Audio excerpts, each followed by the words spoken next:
It started with a phone call at exactly 3 a.m.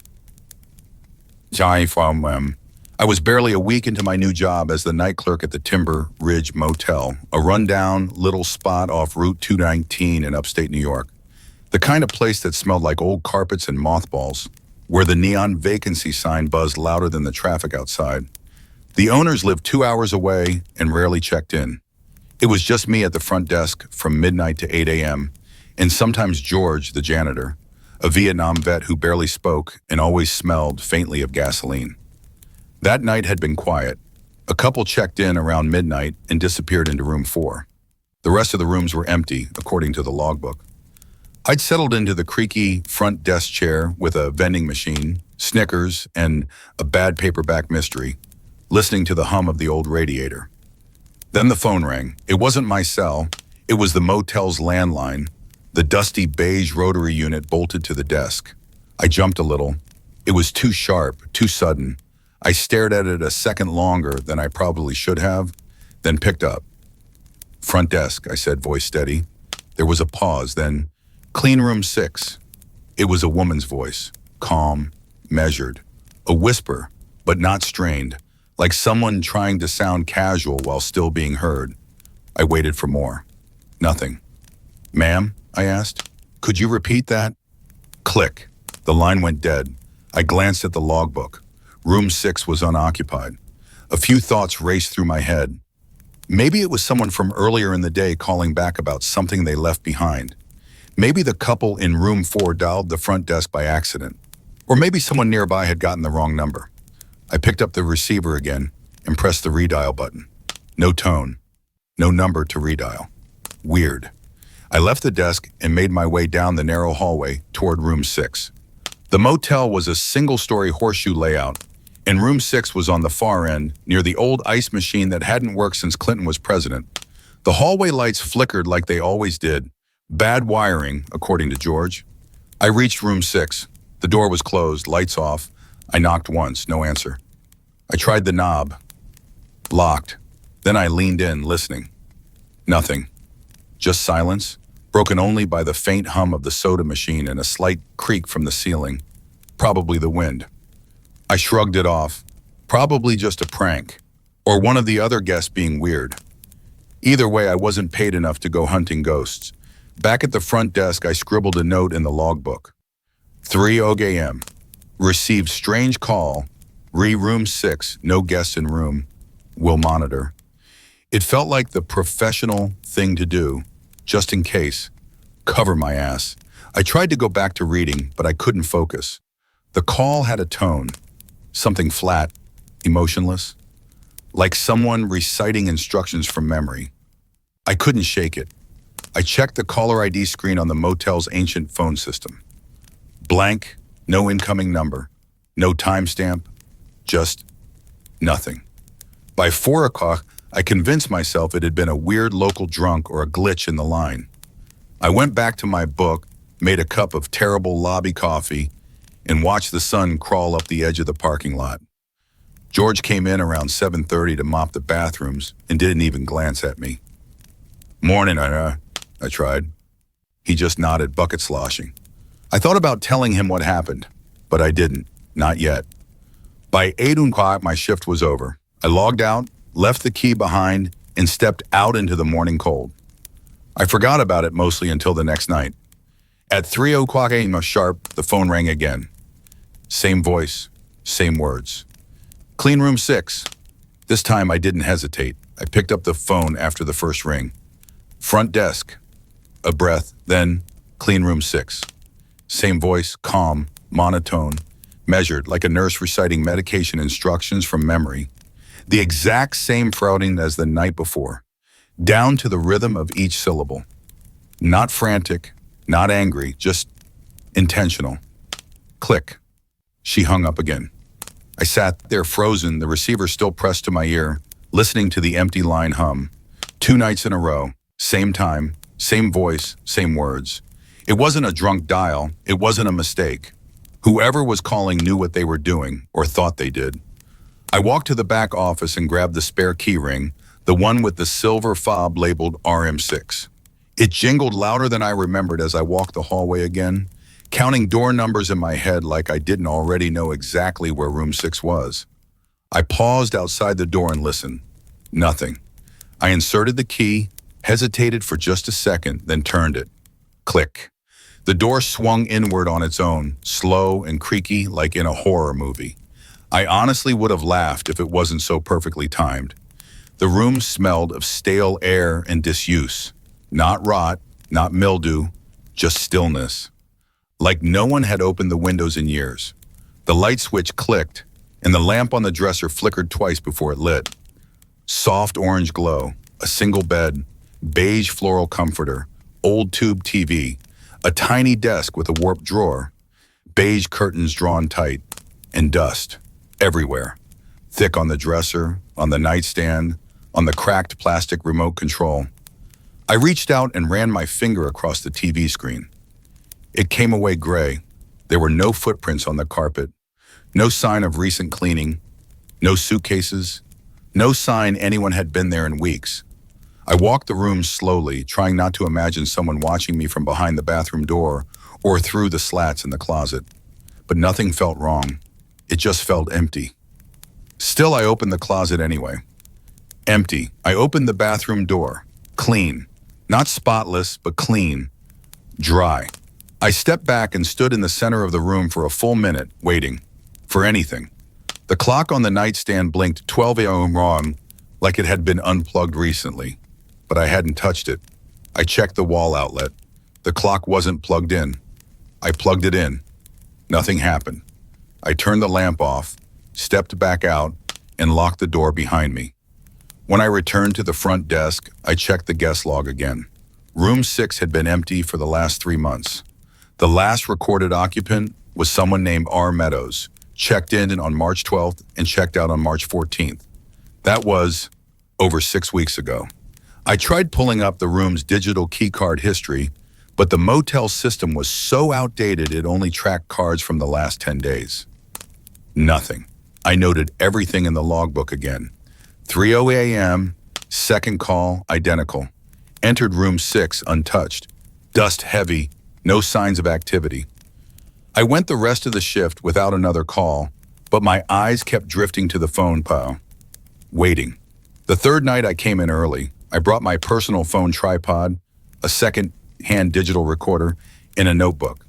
If the call came again, and I was sure it would, I wanted to catch it this time. I set the recorder next to the phone, already running. I even left a sticky note on the phone itself. If you're going to ask again, at least tell me your name. It was meant to be funny. At 2:58 a.m., the lights above the front desk flickered once. At 2:59, they dimmed. And at 3:00, the phone rang. Once, twice, 3 times. I hit record on my phone's video app, pressed speakerphone, and picked up. Front desk. Silence, then the whisper. Clean room 6. The line disconnected. No static, no breathing, just a click. I replayed the video. The audio picked up the ringing. It picked up my voice, but not hers.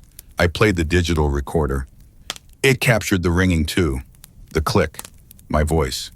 But during the time when she spoke, there was only a faint white noise. Not even silence, just this soft, persistent hiss, like distant wind through tall grass. I turned the volume to max and pressed the speaker against my ear. Under the static, barely there, I could hear something else. A melody. No lyrics, just humming, low and slow, almost like a lullaby. That's when I noticed something strange. I'd left the logbook open when I went to answer the phone. When I came back, it was closed. And on the cover, in the layer of dust that hadn't been there before, was a single word drawn by a fingertip. Tomorrow. I stared at the word, tomorrow. The dust on the logbook's cover hadn't been there before. I cleaned the desk every evening before my shift started. I'd used that book not 15 minutes ago. There hadn't been a single speck on it. But now, a word, drawn in the dust like a fingertip, had traced it gently, deliberately. I looked around the lobby. Empty. Just the soft buzz of the soda machine in the corner, the humming light above the coffee maker, and the quiet, ever-present hiss of old plumbing behind the walls. My skin prickled. I wanted to believe it was George. Maybe he'd wandered through when I was distracted. Maybe this was a prank. But George wasn't the prank type. And I'd have heard his keys, his limp, the wet squeak of his mop wheels across the tile. No one had passed. And the security camera feed above the desk, frozen. The screen showed static, not darkness, not no signal, just fuzz, like a cable TV channel long abandoned. And this wasn't some busted old CRT. This was a functional monitor. I'd watched a guy in room 2 stumble in drunk 2 hours ago. I'd waved to a pizza delivery kid on the porch 5 minutes before midnight. But now every feed, lobby, front parking lot, back hallway, stairwell, was static. Except one. Room 6. The camera pointed down the hallway outside room 6's door, and the feed was perfectly clear. No glitch, no flicker, no static, just a silent, unmoving view of the end of the carpeted hall. I watched it for 30 minutes. Nothing happened. At 3:45 a.m., the rest of the feeds returned, as if nothing had gone wrong, no errors, no restart. Room 6's feed flickered once and froze. Just that one camera, just that one hallway. The next morning, I finally asked George about room 6. We were out behind the building by the dumpsters, him smoking a crumpled cigarette and watching a squirrel chew on a sandwich crust someone had tossed near the fence. "Hey," I said, keeping my voice casual. "What's up with room 6? He didn't look at me, just blew out a lungful of smoke and said, "Why?" I shrugged. "Just got a weird call, couple nights in a row, always about that room." He turned to face me. That was rare. George barely made eye contact. "Nobody calls about that room." I waited, expecting more. He dropped the cigarette, crushed it under his boot, then said, "Some rooms just stay empty." "Because they're haunted?" He almost smiled. Almost. "Nah, if it was haunted, people would know. Haunted rooms want attention. They slam doors, they scream, they bleed from the walls. But quiet rooms? The ones that don't want to be known?" He paused. "Those are worse. What does that even mean?" He picked up his mop bucket and walked away. I didn't sleep that day. I tried, but every time I closed my eyes, I heard it. That voice, that whisper. "Clean room 6. I knew I should quit. The job barely paid above minimum wage, and the overnight shift was slowly draining the life out of me. I could go back to barista work or temp data entry, anything, but something kept me there. Not curiosity, not exactly. Obligation, like I was being kept there, like the motel itself didn't want me to leave until I understood something. The 4th night I brought salt. Laugh if you want, but I'd spent the day reading every half-baked Reddit thread and ghost blog I could find about haunted buildings and cursed objects, and rooms that shouldn't exist. And salt came up a lot. It couldn't hurt, I figured. I poured a line of salt in front of the door to room 6, just a narrow one, nothing too dramatic. Then I placed the voice recorder on the floor outside the door and hit record. Back at the front desk, I set up the camera feed again. Everything looked normal. Until 2:57 a.m. Then room 6's hallway camera flickered. The static returned. Not across all feeds, just room 6's. At 2:58, the light above the room's door turned on by itself. No motion, no heat. It just blinked to life.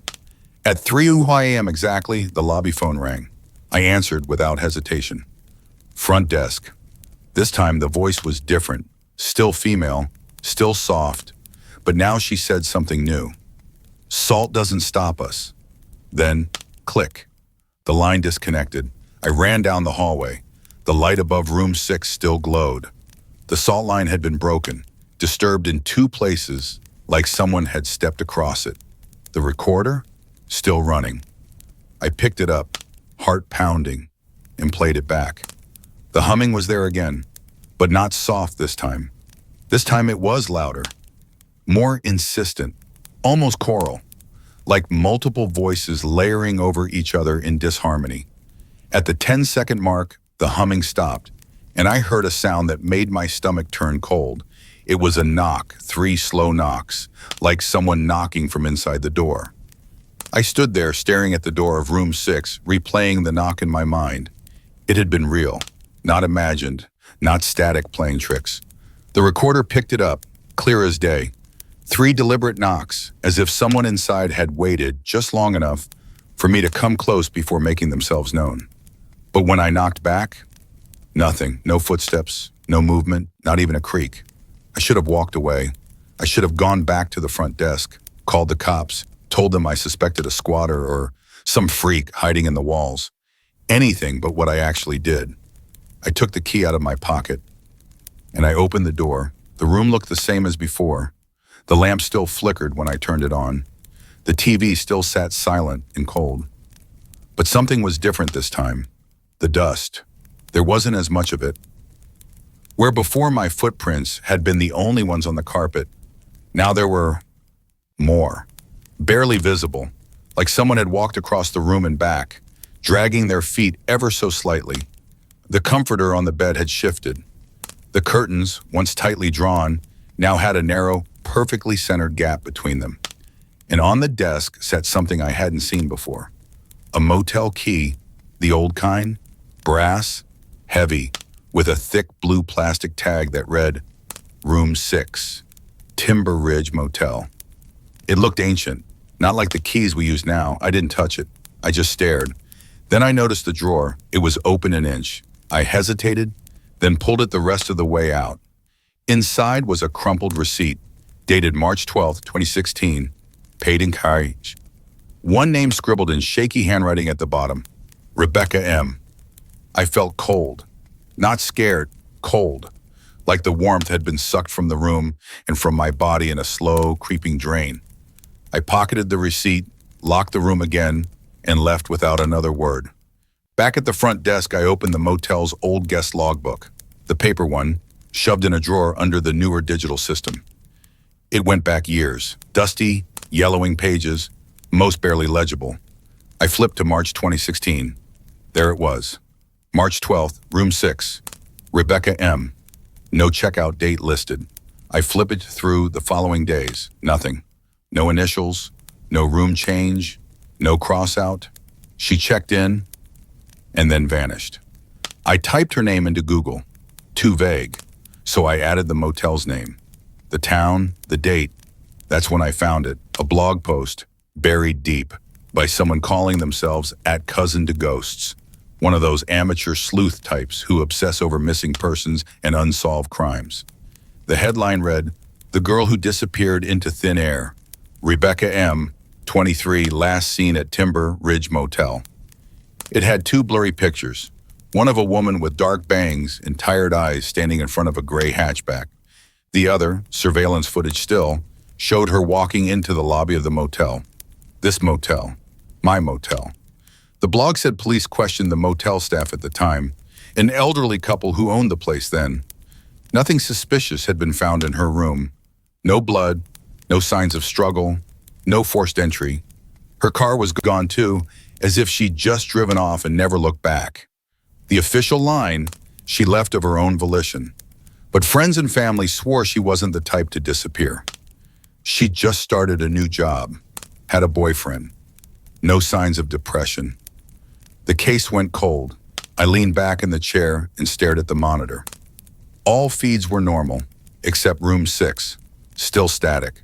But now, instead of pure fuzz, there were frames flickering every so often, half-second bursts, like a glitched VHS tape trying to play over damaged film. I watched for 20 minutes. Then something flashed. A figure. Just a shadow, barely distinguishable from the noise. Standing outside the door to Room 6. Not moving. Just there. I scrubbed backward in the recording, frame by frame. 1 second it was static. Then the figure. Then nothing again. I zoomed in as best I could.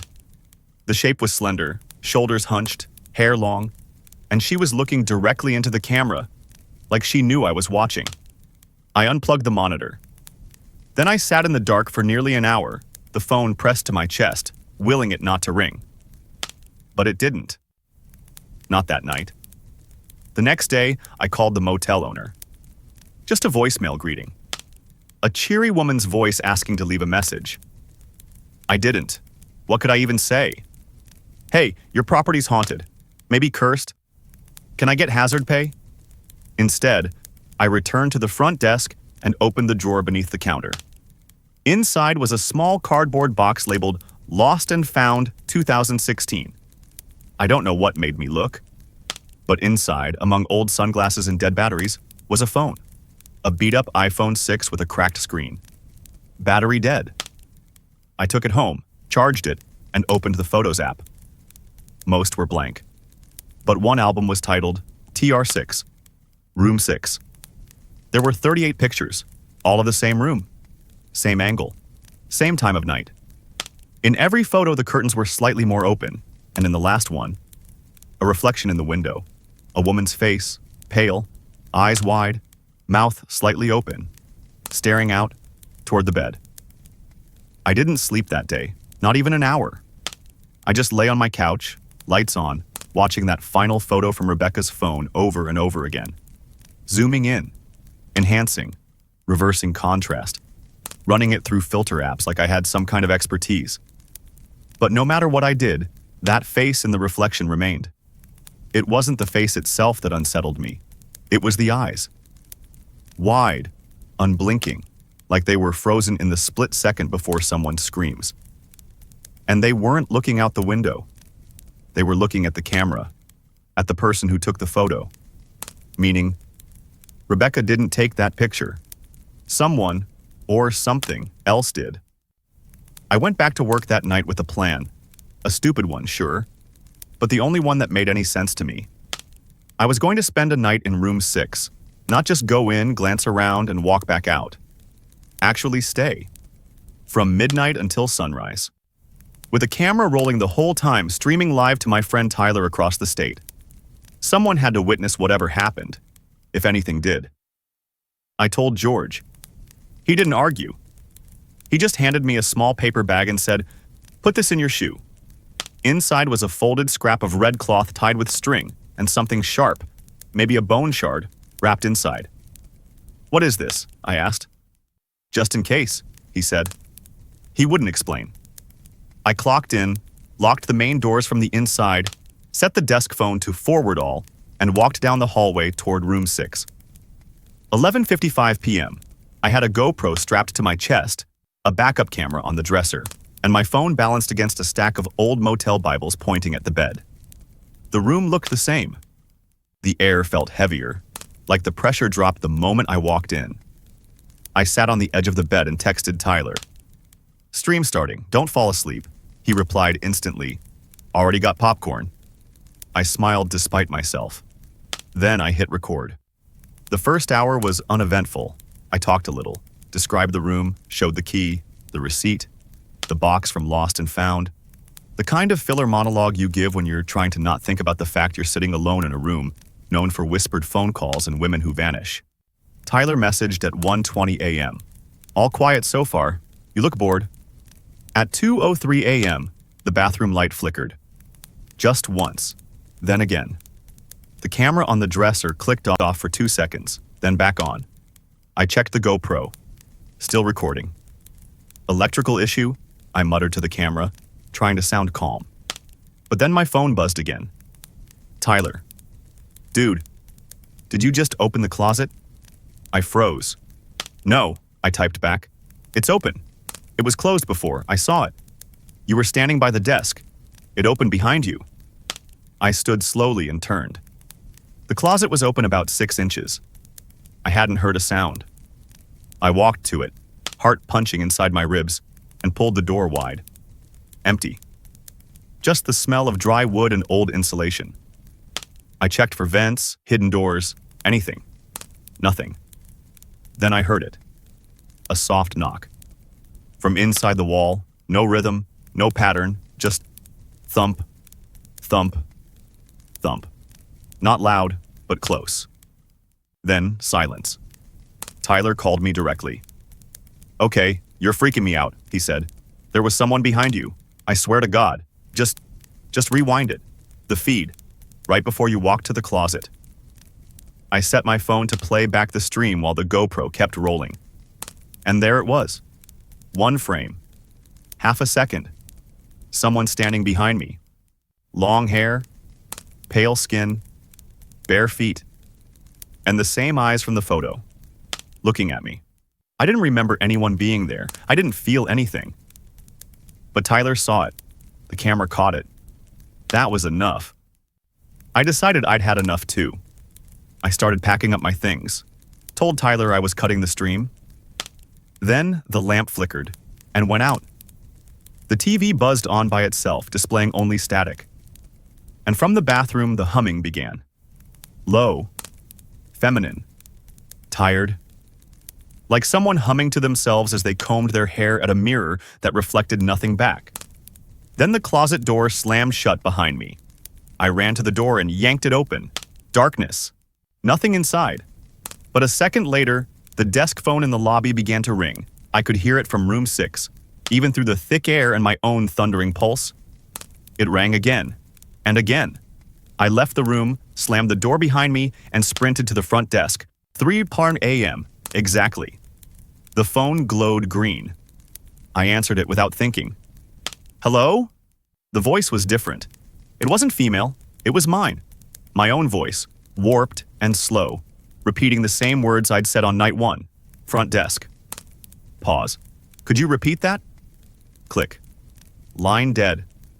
Tyler texted me one last time that night. Where did you go? I frowned and typed back, what do you mean? I'm at the front desk. He responded, dude, you vanished, midstream. Your phone dropped. Then, just silence. Static. I looked down at my phone. The screen was black, dead. And behind me, on the front desk, sat the brass motel key from room 6, still warm to the touch. I didn't go home after that shift, because there was no shift. When the morning manager arrived at 8 a.m., the desk was empty. The front door was locked from the inside. And the phone, as she later told police, was off the hook. Its cord stretched taut across the counter like someone had yanked it mid-conversation. The logbook still sat open. And on the last line, written in my handwriting but with no recollection of writing it, were just 4 words. I'm in room 6. They never found me. Not officially. There was no footage, no physical evidence, no signs of forced entry or exit.